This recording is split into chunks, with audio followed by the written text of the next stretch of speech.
Okay, welcome to my first ever collaboration. I'm Odin. I'm 60 years old, 61 in way too short a time. I'm neurodiverse, so I'm likely to have a very different experience of the gym we're about to review. And you are, yes, I'm pointing at Um, you. I'm Zach. I'm 24 and I run the Gin Venture page and I'm neurotypical. I was gonna say, not sure if you know the background for this gin, but Please inform s- myself and the greater world because it sounds like it's a story that needs to be told. so a few fun stories with it. So first one, it was a collab between 4 or 5 people. One of the main ones who invested, which it's sort of now known by, is Margot Robbie. The actress.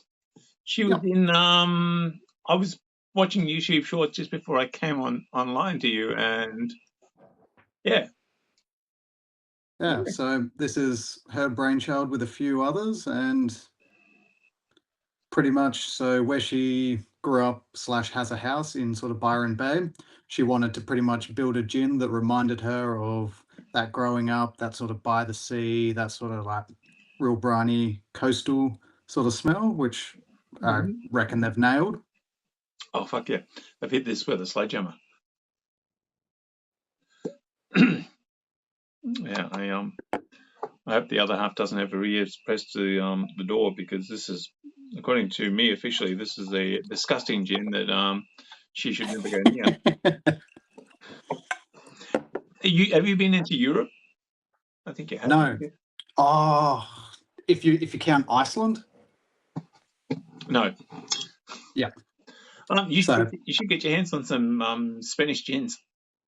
I've got one. I've got the Alchemist one, the one that's distilled by the light of a full moon. Is their shtick? I hadn't come across that one. I was drinking Larios Mediterranean gin when I was in Spain. Okay. Um, and Larios is distilled in Malaga, which is down near Africa. It's in Andalusia. Okay, down near sort of like that Morocco sort of Yeah, bordery sort of area. Yep. where they get that horrible stinking hot fucking wind off the Sahara. Yep. And you can tell the countries that have really stinking hot weather because Larios Mediterranean gin is just fantastic. Very refreshing. Oh, it's,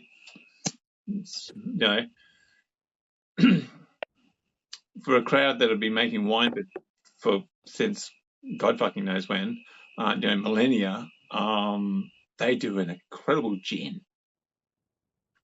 Okay. What sort Um, of botanicals do they sort of use that sort of stand out in their gins? it was citrus forward, which means the girls are going to like it because every girl I've ever Yeah. met likes citrus.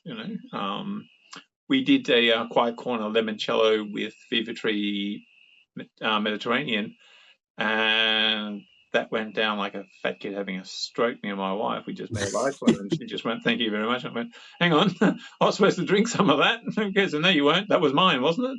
I was going to say I have noticed anything with limoncello, you look away and it's been pinched. Yeah, it's One of the girls has run by and snagged it for themselves, and really, at the end of the day, you can't really blame them. I mean, but it's like we're in a haunted house. The things fucking grow legs and piss off.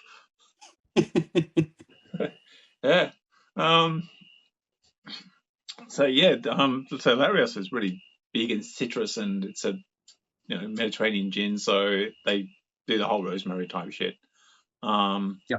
I asked for uno vaso pequeño ginebra con tónica. It's a small glass with gin and tonic, and the waiter, and I was 110 kilometers out of Santiago, went, "Si, senor," and made me the absolute, just fucking, he smashed it. I'm sitting there going, I'm that far up the arse end of Spain, I can practically see the tonsils, and here's this guy doing this killer G&T. Yeah. Who would have thought coming out of Spain? Yeah, well,